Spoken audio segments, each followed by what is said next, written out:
இதே directors round டேபிள்ல ஆங்கரான பரத்வாஜ் ரங்கன் சூரரை போற்று படத்துல சில விஷயம் நல்லா இருக்கு, சில விஷயம் நல்லா இல்லன்ற மாதிரி சொல்லியிருப்பாரு. அதுக்கு சுதா மேம் ரியாக்ஷன் எப்படி இருந்துச்சுன்னா, என் படம் பிடிக்கலன்னு சொன்னையா, அதுல பொலைட் என்ன இருக்கு? பிடிக்கலன்னா பிடிக்கலதான். சூரரை போற்று. ஆமா. சுதா மேம் மட்டும் இல்ல, அங்க இருக்கிற எல்லா டைரக்டர்ஸோட ரியாக்ஷனும் ஒரு ஜானர்ல இருந்துச்சு.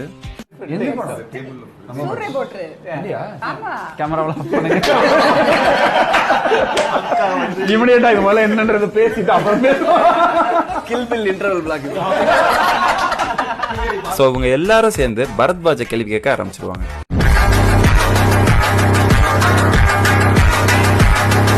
உங்களுக்கு எப்படி ஒரு ஃபில்ம் வொர்க் ஆகும்னு நினைக்கிறீங்க? நீங்க எல்லாரும் வேற வேற ஜானர்ல டைரக்டர்ஸ் நாங்க உங்களுக்கு கேக்குறோம். வந்து எல்லாரும் வேற வேற genre of film makers. Come on, tell us. Please come out. Speak out. ஜவாப் தோ. Where is the proof? Tell me. சொல்லுங்க. உடம்ப இரும்பாக்கிக்கடா, அடமலா ஆரம்பிச்சு வெளுத்து வாங்க போகுது.